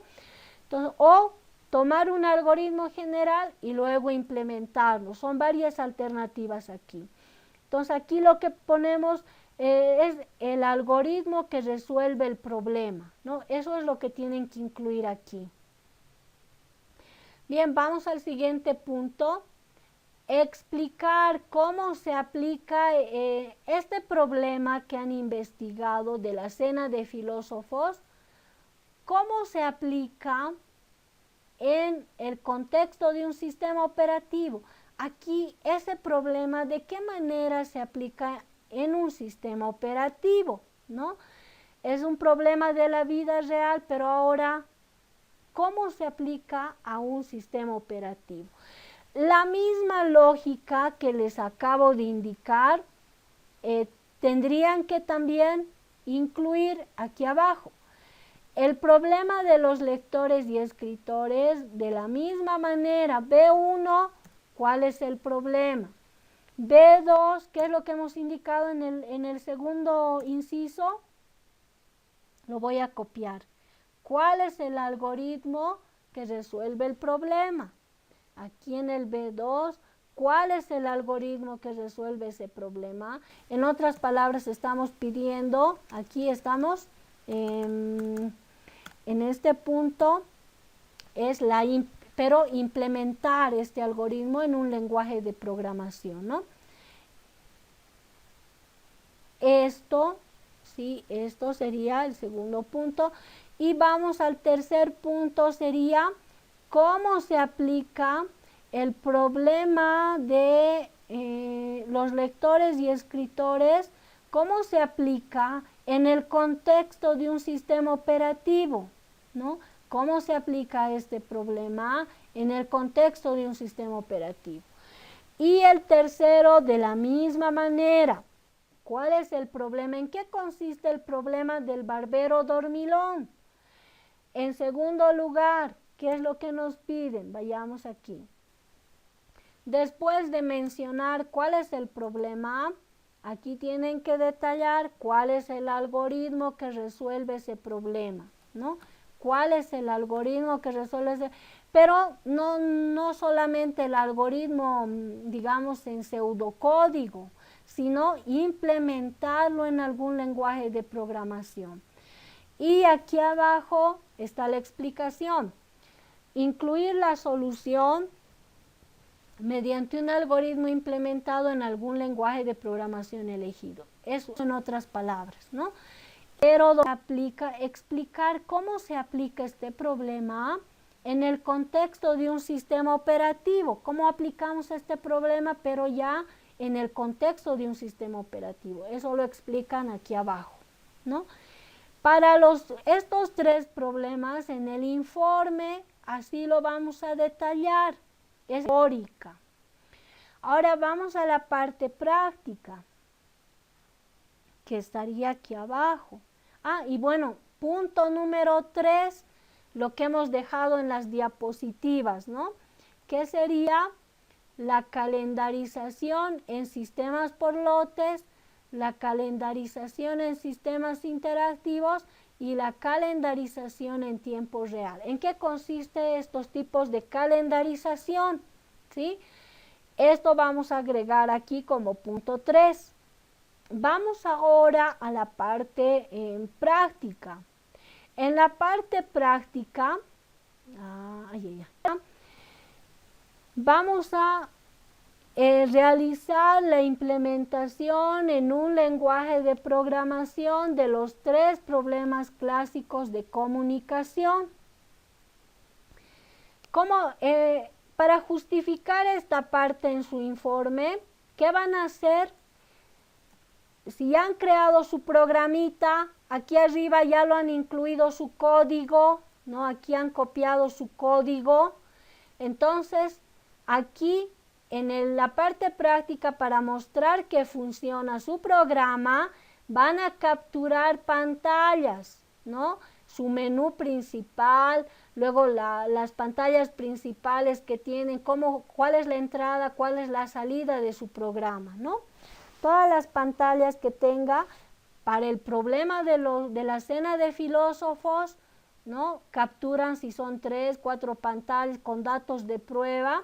Entonces aquí capturan, ¿sí? Y muestran. Lo mismo para el problema de los lectores y escritores. Capturan las pantallas de entrada-salida, ya sea la primera pantalla donde está el menú, luego con datos de prueba pueden ir generando y mostrar sus pantallas de entrada-salida. Lo mismo aquí en el problema del barbero dormilón, ¿no? Entonces aquí para justificar las pantallas van a incluir. ¿Está bien? Bien, entonces en eso consistiría, ¿sí? Consistiría el trabajo, pero esto es en el informe. Este informe lo van a enviar por la plataforma, pero los programas que ustedes hayan implementado, estamos indicando de que el código lo están agregando aquí y lo están agregando aquí, ¿no es cierto? En el informe están incluyendo el código. Bien, ahora espero preguntas.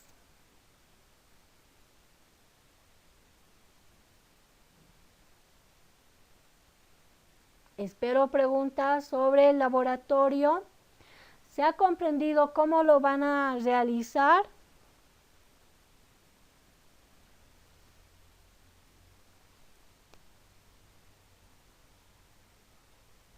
Sí, que se ha comprendido. Ya.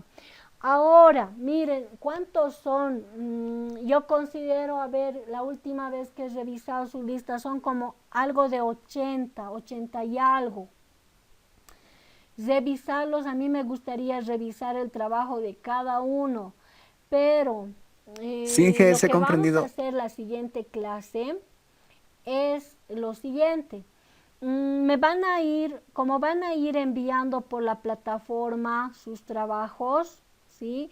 Como lo tienen que hacer hasta el siguiente miércoles, la subsiguiente semana esa, cuando ya tenga todos sus trabajos, voy a seleccionar al azar por lo menos unos 5 trabajos o 10 trabajos y les voy a llamar en la clase para que me compartan su pantalla, pero les voy a avisar con anticipación, porque yo entiendo que en el horario de clases algunos tal vez están solamente con su celular. Faltando un día antes les voy a indicar tales personas, más o menos viendo cómo lo han hecho, ¿no? Con la finalidad de que también veamos, saquemos provecho de lo que vamos a ver. Vamos a seleccionar estas 5 hasta 10 prácticas o laboratorios, los que considero que, digamos, lo han hecho de una forma interesante, digamos, ¿no? Entonces vamos a compartir. Estaríamos hablando no el siguiente miércoles, porque el miércoles hasta las 23:59 todavía me van a enviar sus trabajos.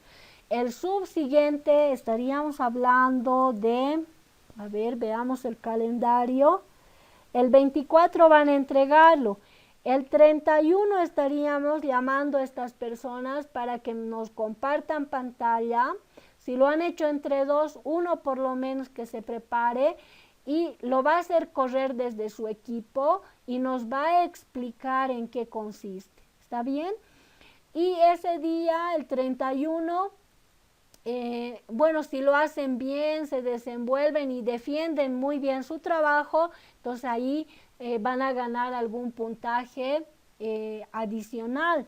Y si hubiera algún voluntario ese día que también diga, no me ha seleccionado, pero yo quisiera explicarlo, también daríamos la oportunidad. Me gustaría que todos lo hagan, pero les digo, por el tema del tiempo, veo que es imposible, ¿no? ¿Cuántas horas estaríamos, ¿no? Con cada uno sería complicado, ¿no? Muy bien, entonces, estaríamos dejando esta práctica y estas recomendaciones revisaremos a ver de todas maneras si corresponde o algunas que no porque es virtual. Se debe elegir un lenguaje de programación, el grupo el del que tenga mayor dominio. Entonces el grupo debe elegir el lenguaje de programación. Luego, En los programas, incluir, ¿qué cosa? Comentarios para facilitar la explicación. ¿Dónde les he indicado de que pongan el código de cada algoritmo? En la parte teórica. Y ahí, ¿qué se les está recomendando?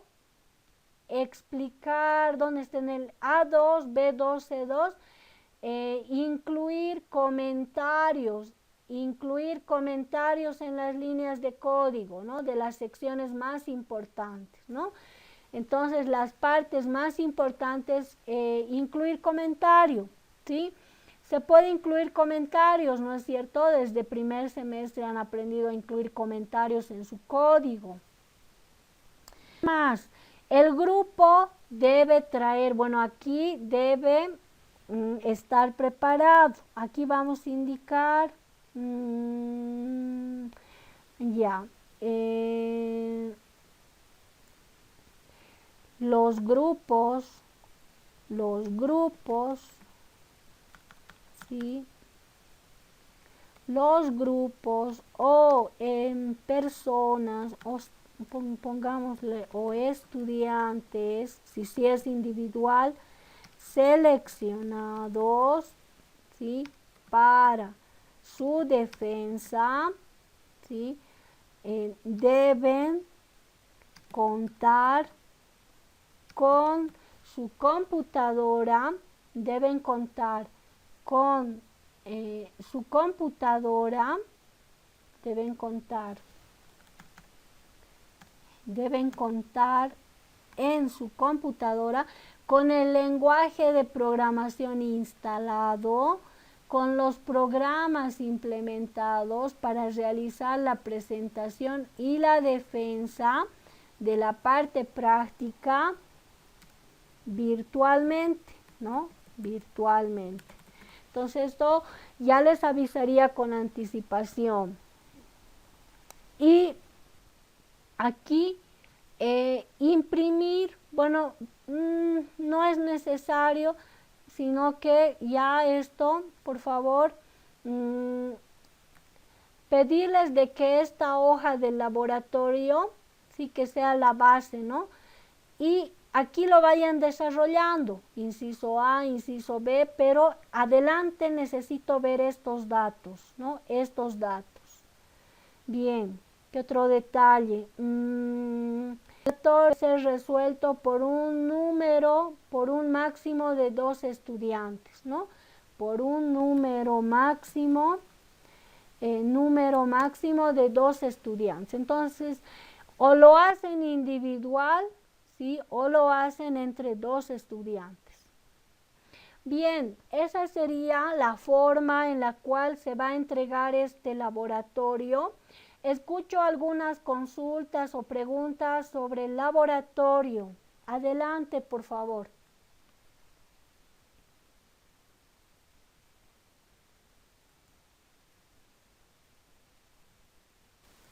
Bien, entonces ya no tenemos más preguntas respecto al laboratorio. La semana próxima todos estarían abocados, parte de esta semana y la semana próxima, a realizar sus laboratorios, ¿no? Y el examen correspondiente a este tema, ¿para cuándo lo programamos? El siguiente fin de semana, que no es muy largo este tema, no es corto. O miren, aparte de este laboratorio, conmigo vamos a trabajar un segundo laboratorio el siguiente miércoles, ¿no? Entonces ahí les consulto, programamos el examen al siguiente fin de semana, sería, a ver, revisaré. Siguiente fin de semana sería 20 o para el 27, ¿qué dicen? No, perdón, es 27 el siguiente y el subsiguiente sería 3. La semana próxima van a entregar su laboratorio, el laboratorio 1, y conmigo vamos a trabajar el laboratorio 2, el siguiente miércoles. Entonces todavía estaríamos abordando este tema ya, pero la más práctico el siguiente miércoles 24. Entonces yo les pediría de que procuren tener su computadora, ¿sí? Y para que me pregunten si tienen alguna duda. Vamos a hacerlo más práctico. Y el examen sería el 27 o el 3 de abril, correspondiente al tema 2.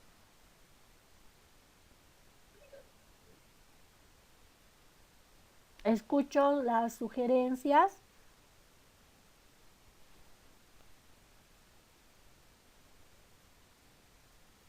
A ver, hay algunos que han escrito o se han ido a tomar su café algunos.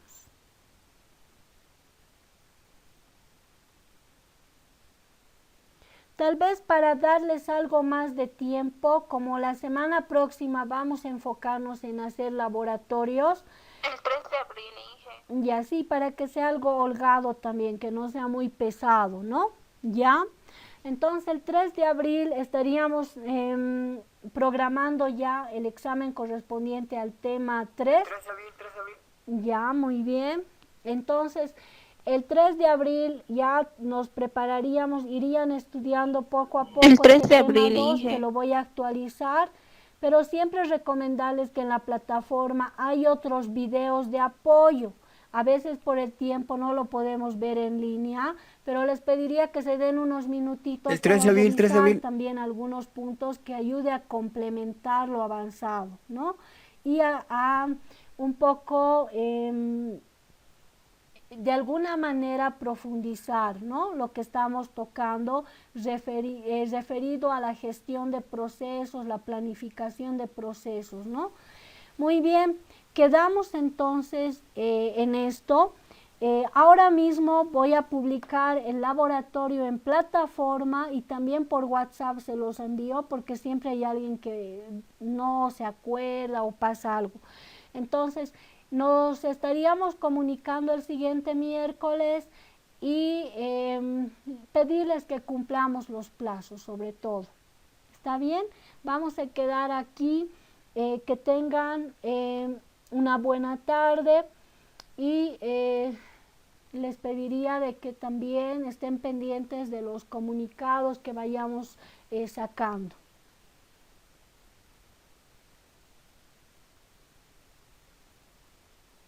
Bien, entonces quedaremos acá y les comparto enseguida el laboratorio para que lo vayan revisando.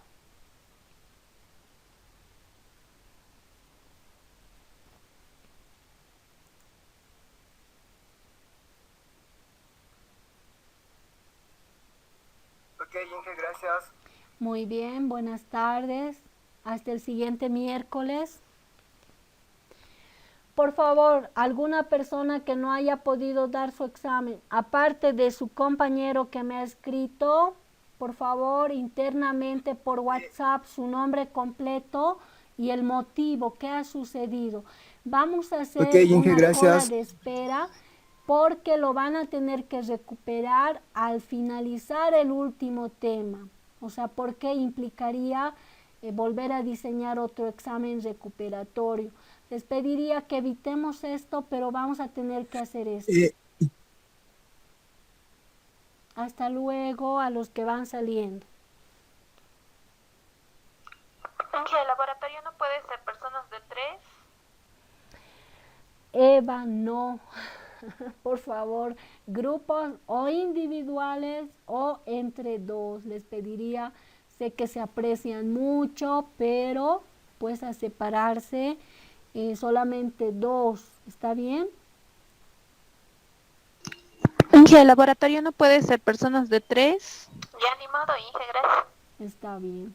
Por favor, van a tener que separarse.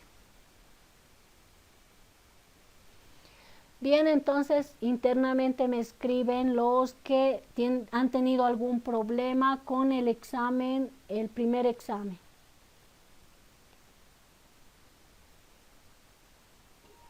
Ya ni modo, Inge, gracias.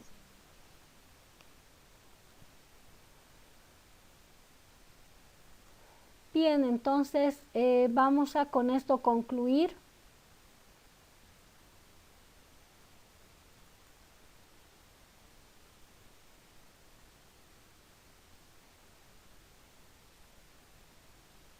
Bien, buenas tardes entonces. Enseguida les envío el laboratorio.